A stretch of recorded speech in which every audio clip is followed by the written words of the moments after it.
Lechaim a todos. Muito boa noite. O tema de hoje é que a gente gostaria de falar sobre como perdoar a pessoa que você odeia. Você acha legal esse tema? Quem toma? Mas eu não vou ficar hoje filosofando muito conforme a gente está acostumado, mas eu quero dar 8 dicas práticas de como perdoar o imperdoável. Porque tem aquele perdão que é fácil, né? Aquele perdão, alguém te encheu um pouco, coisas corriqueiras do dia a dia, que todos nós conseguimos depois passar por cima e fingir que a gente esqueceu ou às vezes realmente esquecer. Porém, existem alguns casos que são tão graves que alguma pessoa, por exemplo, modificou a nossa vida para o mal, ou alguma pessoa que realmente te humilhou em público, ou alguma pessoa que te traiu. E isso, às vezes, a dor é tão forte que a pessoa ela não consegue. Ela fala, eu até entendo, tal, mas eu não estou conseguindo desculpar e perdoar aquela pessoa. O que fazemos nesse caso? Gostaria de pedir apenas um minuto para o meu amigo Rabi. Pede para abaixar o som um pouquinho, porque... Rafael, você que não está... Você pode pedir, por favor, só durante a aula, para abaixarem a música. Senão vai ficar... Então, vamos direto ao ponto. Hoje eu queria apresentar 8 dicas baseadas no judaísmo, na Hassidut e na Kabbalah, para realmente a gente conseguir perdoar. O que eu quero dizer? Não vai bastar eu chegar e dar uma aulinha e você vai falar, agora sair com o coração totalmente limpo. É um trabalho interno, cada um precisa exercitar esses 8 passos, mas eu tenho certeza que se a pessoa medita e dedica um certo tempo para isso, ele realmente consegue. Antes de apresentar os 8 passos, eu vou falar para vocês a introdução e a base desses 8 passos. Qual que é a base de tudo? É você acreditar que o ser humano, a mente domina o coração. Nós já falamos algumas aulas sobre isso. A mente domina o coração. A grande novidade no ser humano sobre um animal é justamente essa. Nós também temos instintos, nós também temos uma natureza. Só que se nós vamos acreditar que nós somos dominados pela nossa natureza, tem coisas que a gente não vai conseguir perdoar. E a gente não consegue modificar a nossa natureza. Mas se o ser humano ele entender que o cérebro, ele domina o coração, vamos pegar até o exemplo físico, assim como para o coração bater, ele depende de impulsos que eles vêm do cérebro, psicologicamente, emocionalmente também é assim, que o nosso coração, ou seja, nossas emoções, elas funcionam de acordo, bem-vindo, de acordo com as ideias que vêm para ele. Então, em palavras simples, o que eu estou querendo dizer?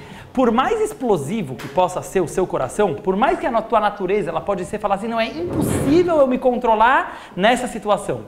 Parece impossível, mas não é. Por quê? Porque as emoções, elas são geradas por ideias. Se você não alimentar as emoções negativas e justo pelo contrário, você começar cada vez mais se exercitar para alimentar emoções positivas, você vai perceber que é possível mudar. E qual é a maneira que acontece essa transformação? Não é uma pressão, não é uma briga, não é que você vai perdoar alguém à força, é impossível, mas simplesmente você vai conseguir devagarzinho dissipar a raiva e transformar talvez até em amor. Assim como a luz, ela expulsa a escuridão. Como que a luz ela consegue expulsar a escuridão? Dando porrada na escuridão? Não. Batendo na escuridão? Não. Xingando a escuridão? Não. Como que a luz dissipa a escuridão? Só existindo. Basta você acender um fósforo, não tem mais escuridão. Então a mesma coisa vai acontecer aqui. Se a pessoa começar a colocar as ideias certas na cabeça, com o tempo, indiretamente, mas ele vai perceber que vai ser de uma consequência, a raiva e o ódio acabam indo embora. Então vamos ver quais são, rapidamente, esses 8 passos. Lechaim?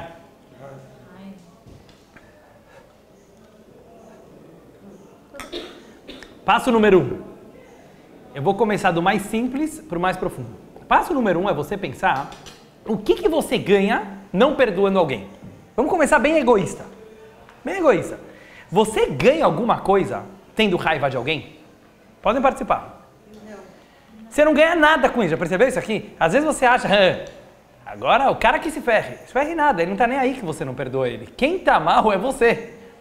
Ou seja, o fato que a gente não perdoa alguém, a gente não está ganhando nada com isso. Aí você vai me falar, não, eu estou ganhando porque aí eu não vou mais me aproximar daquela pessoa e não vou mais fazer a mesma bobagem, a mesma... Não, mas você pode não se aproximar mais dele, mas você não precisa guardar raiva no teu coração em relação àquela pessoa. Então, vamos dizer, eu fiz um business com alguém, o cara me sacaneou. Eu não preciso ser idiota de fazer business de novo com aquela pessoa. Isso não quer dizer perdoar. Mas eu posso perdoar ele no meu coração, mas ao mesmo tempo eu não vou ser bobo de novamente, entendeu? Cair na armadilha que eu caí da outra vez. Então esse é o ponto número 1. Ponto número 2. Não só que eu não ganho nada, eu perco muito. O que eu perco tendo raiva de alguém e não conseguindo perdoar? Vamos ver vários pontos que a gente perde. Primeira coisa, saúde. Saúde. Não é verdade? Não, saúde. Hoje em dia é comprovado que a maioria dos problemas de saúde que as pessoas têm tem a ver com estresse, às vezes pode levar a depressão, dependendo do caso. Então, quer dizer, eu não estou perdoando ele, eu acho que eu estou sacaneando ele, eu acho que eu estou me vingando dele, mas na verdade eu estou me vingando de mim mesmo, porque quem está saindo perdendo quando eu mantenho rancor e raiva no meu coração, sou eu mesmo.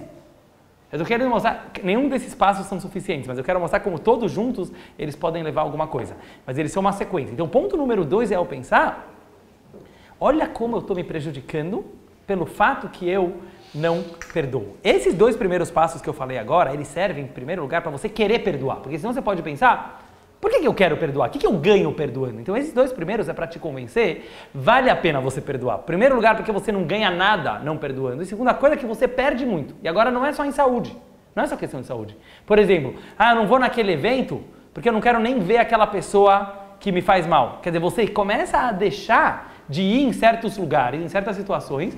Então quem está sendo prejudicado com toda essa situação é ninguém mais, ninguém menos do que você mesmo ou você mesma. Ponto número 3. Agora para conseguir perdoar. Dizem os psicólogos que tem estudos que mostram que eu não sei exatamente a porcentagem, mas a maioria, quase todos, os casos de brigas e desentendimentos entre as pessoas são causados por um mal entendido. Às vezes é difícil da gente aceitar isso, mas foi um mal entendido. Não quer dizer que aquele outro ele queria te ofender, que ele queria te humilhar. Não são 100%, mas muitos casos acontece isso, principalmente entre a família, entre casal.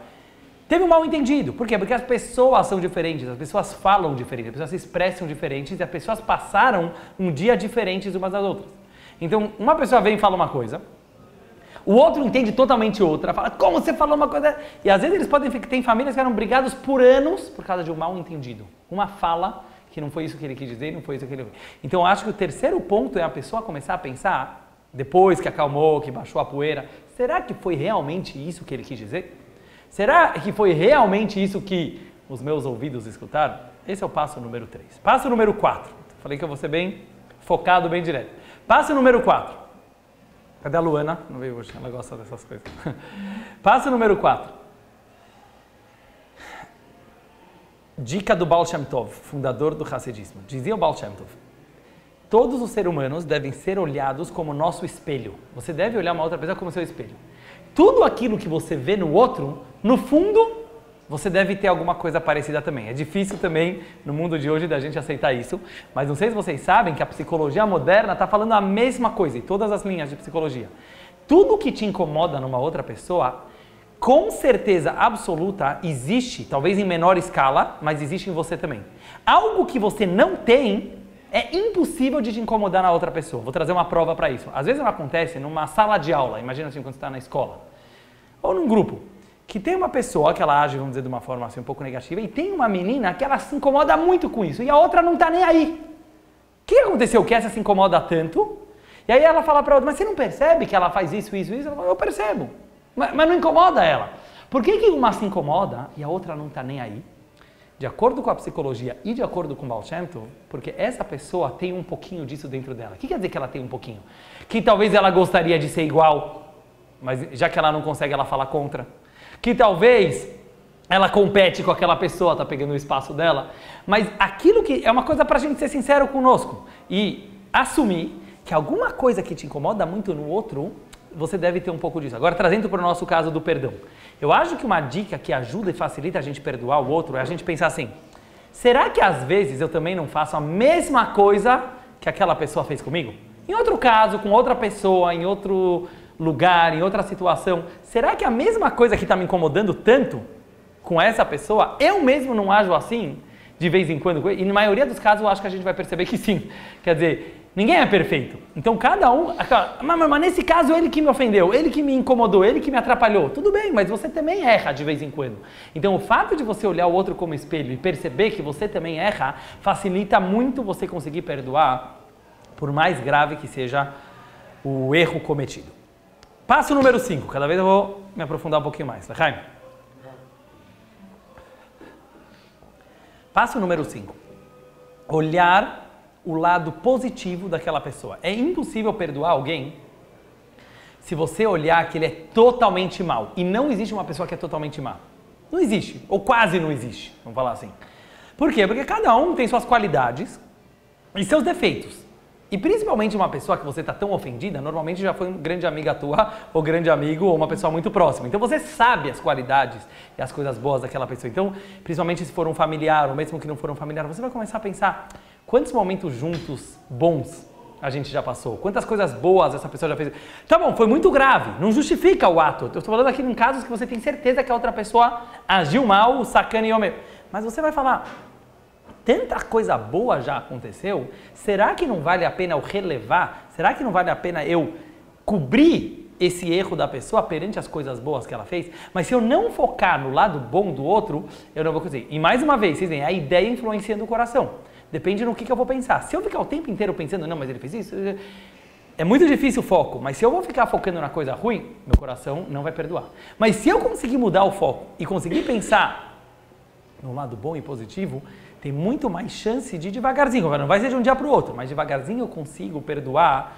Tem casos que demoram anos, eu concordo, mas eu vou conseguir perdoar. Ponto número 6, agora a gente já vai se aprofundar mais em Hassidut. Diz o Pirkei Avot, não julgue uma pessoa até que você esteja em seu lugar. De novo vamos entrar um pouco em psicologia. Nós sabemos hoje que o comportamento de uma pessoa, apesar que o judaísmo acredita totalmente em livre-arbítrio, a pessoa tem livre-arbítrio para escolher qual vai ser o seu comportamento, mas ele é influenciado por um montão de coisas. Então, na hora que aquela pessoa agiu assim com você, mesmo que pareça que por espontânea e pura vontade ela resolveu te ofender, ou resolveu te trair, você tem que saber que o coitado é ele. Presta bem atenção que eu vou falar agora. Na hora da agressão, parece que ele é o monstro e você é o sofredor, você é o coitado. E por isso que você fica mal, certo? E às vezes muito ofendido e não consegue perdoar. Porém, se você analisar bem, você vai perceber que é tudo o contrário. Aquele opressor, aquele agressor, normalmente ele é o coitado.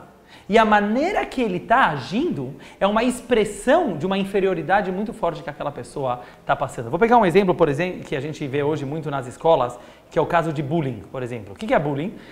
Uma pessoa ou vários amigos que eles resolvem escolher um da classe e começa a xingar ele sempre, e ofender e humilhar, até que aquela pessoa ela fica traumatizada de tanto que ela foi zoada na escola. Agora, tem o caso do cara que sofreu bullying, mas tem o caso do cara que fez o bullying. Hoje tem estudos que mostram que pessoas que elas zombam, que elas humilham, que elas precisam o tempo inteiro ficar rindo da cara de alguém, eles têm problemas sérios psicológicos. É uma insegurança muito grande. E para poder se proteger, ele precisa mostrar que ele é o machão, que ele é o fortão da classe, então ele acaba zoando de uma outra pessoa. Isso num caso da escola, mas em tudo na vida também é assim. Normalmente uma pessoa, mesmo que ela agiu de uma forma errada com você precisa parar para pensar, assim, quantos traumas esse cara já não deve ter passado na vida? Quantos problemas talvez ele não passou? Talvez aquele dia próprio que ele chegou a agir dessa maneira, eu não sei como foi o dia a dia dele. Então, se a gente se coloca numa situação da outra pessoa, muitas vezes a gente vai começar a perceber que tem que ter dó dele e não raiva. Então, esse é um dos caminhos racídicos que, assim, você nunca vai conseguir transformar um ódio em amor direto. É muito difícil. Mas você consegue transformar ódio em piedade. Depois aquilo pode virar amor também. Então começa a tentar olhar que mesmo que na hora foi terrível, mesmo que na hora foi muito difícil de aceitar, mas é até uma coisa meio egoísta, mas começa a ter dó daquela pessoa. Começa a perceber que talvez o que levou ele a agir dessa forma tem muitas e muitas causas que você nem consegue analisar todas elas, mas a gente conhece 1% de um ser humano. Mesmo pessoas próximas, talvez a gente conhece 10%. Mas você não sabe o DNA dele, você não sabe a natureza dele, você não sabe os instintos dele, você não sabe a família dele, você não sabe a educação que ele teve, você não sabe o que ele está passando agora na vida.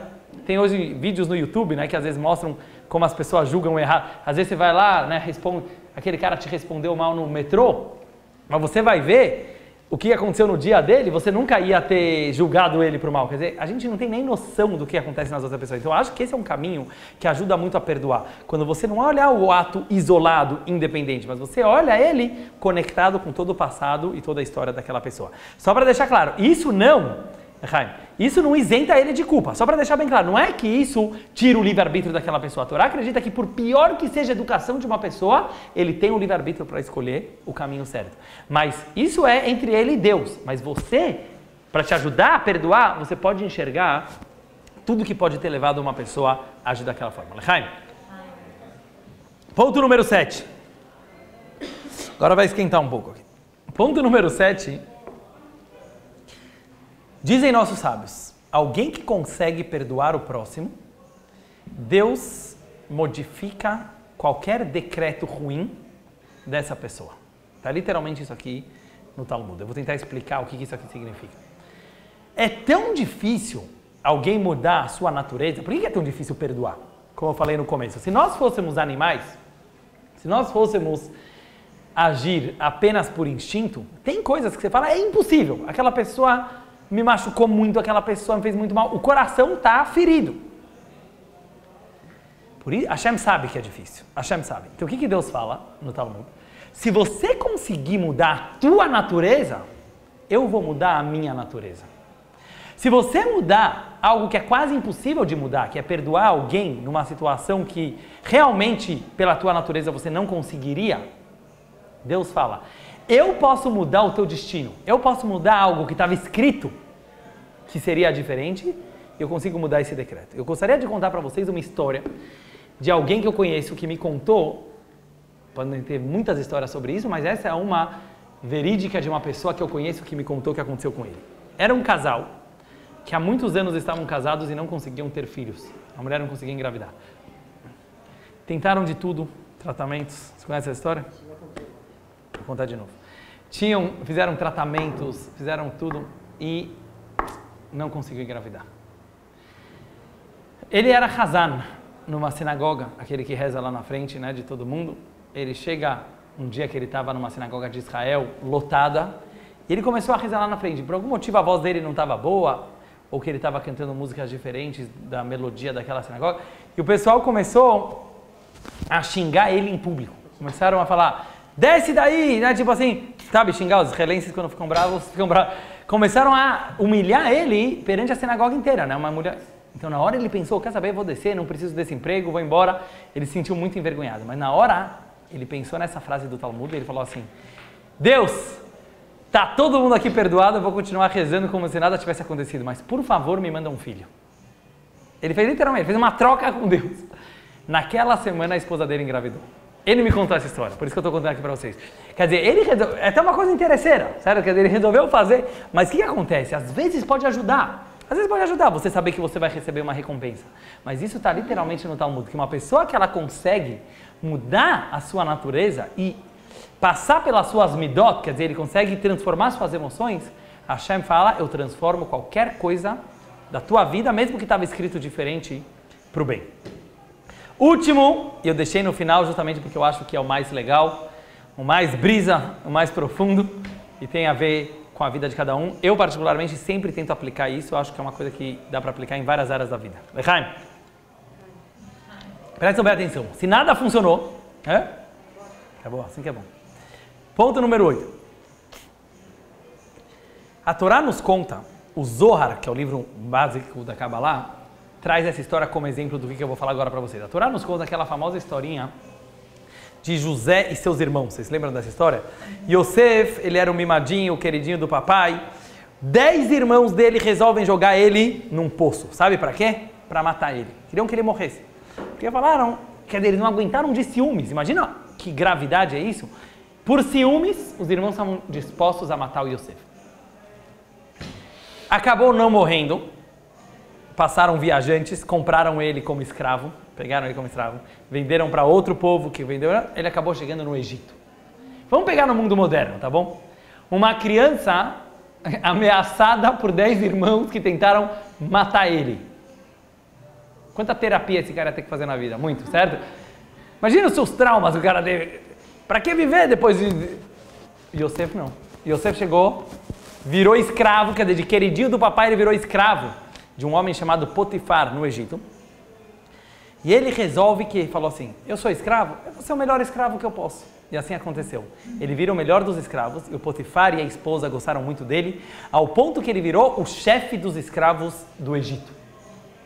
Muito bom. Calma, isso não, ainda não. Aí ele falou ao Potifar, eu dou todas as chaves, tudo na mão do Yosef, menos a minha esposa. A única coisa que o Yosef não pode mexer é com a minha esposa, que ela era muito bonita. Belo dia, a esposa resolve seduzir o Yosef. Nós sabemos que José, ele era muito bonito. E ela resolve seduzir, ela também era muito bonita. Yosef quase caiu nas garras dela. Imagina isso, um cara perdidão no Egito. Por que não vai ceder às tentações? Vai lá. Não, ele acreditou em Deus e falou, não vou. Por causa disso, a mulher ficou tão chateada que ela dedou ele, falou que ele tentou pegar ela. Ele é jogado para a prisão. Imagina o trauma. O cara é preso injustamente porque ele fugiu da tentação. Quer dizer, por não ter pecado, imagina a raiva que ele podia ficar de Deus. Imagina a raiva que ele podia... O cara vai para a prisão. Yosef não. Não ficou abatido. O que ele falou? Eu fui preso, vou ser o melhor preso possível. Passa algum tempo, ele vira o chefe da prisão. O chefe dos presos. Nós sabemos o desenrolar da história, ele acaba interpretando os sonhos da galera da prisão, ele fica muito famoso. O faraó teve sonho das vacas gordas, das vacas magras, resolve chamar o José para interpretar os seus sonhos, adorou Yosef, a interpretação dele. Em um segundo, o cara vira o primeiro-ministro, como o Davi falou, ele vira o primeiro-ministro de todo o Egito. Quero analisar com vocês essa história. Vamos analisar, não do ponto de vista... Porque às vezes quando a gente é pequeno parece uma lenda, né? A lenda de... Mas aconteceu essa história. Eu queria analisar com vocês do ponto de vista psicológico. Quem foi esse homem Yosef? Olha o poder mental desse cara. Em vez de ele ficar culpando os outros, né? Qualquer pessoa... Sabe por que eu sou um azarado? Sabe por que eu tenho problema? Por causa dos meus irmãos. Os caras me odiavam. A justiça desse país me jogou na prisão injustamente. O cara podia ficar a vida inteira culpando os outros justamente. Ele tinha razão pela sua desgraça. Ele não fez isso. O que ele fez? Por que o Yosef foi um cara que deu certo? Porque ele não ficava pensando no passado. Tudo bem, os caras erraram mesmo. Mas hoje em dia eu estou aqui, o que eu vou fazer? O melhor que eu posso ser. E essa maneira positiva e otimista de enxergar a vida acabou levando a ser o que ele era. Ele virou primeiro-ministro. Mas não é aqui que eu queria chegar, não. Vamos continuar a história. Os irmãos do Yosef descem para o Egito para pegar comida, porque ficou fome em Israel. Eles chegam lá no Egito e eles reconheceram Yosef. Desculpa, o Yosef reconheceu os seus irmãos, mas os irmãos não reconheceram ele, porque quando ele foi vendido ele era uma criança, agora ele tinha barba. No final, Yosef se declara para os seus irmãos, fala, Ani Yosef, eu sou José. Na hora que acontece isso, eles dão um passo para trás. E na hora que eles dão um passo para trás, de medo, imagina o medo que os irmãos sentiram. Esse é o Yosef, o cara mais poderoso do mundo depois do faraó. O Egito era a maior potência mundial. Sabe o que quer dizer? O cara era o primeiro-ministro do Egito. Podia mandar enforcar os caras em praça pública depois do que eles fizeram com o Yosef. Yosef fala, don't worry, não se preocupem. Não foram vocês que me jogaram. Olha que loucura a cabeça desse homem. Não foram vocês que me venderam para o Egito. Não foram vocês que me jogaram no poço. Foi Deus. Deus sabia que ia ter fome um dia na terra de Israel. Olha a humildade desse homem. Mas eu quero mostrar que não é humildade, isso é inteligência. Deus sabia. Então, ele fez acontecer toda essa história para eu virar finalmente o primeiro-ministro do Egito e sustentar toda a nossa família.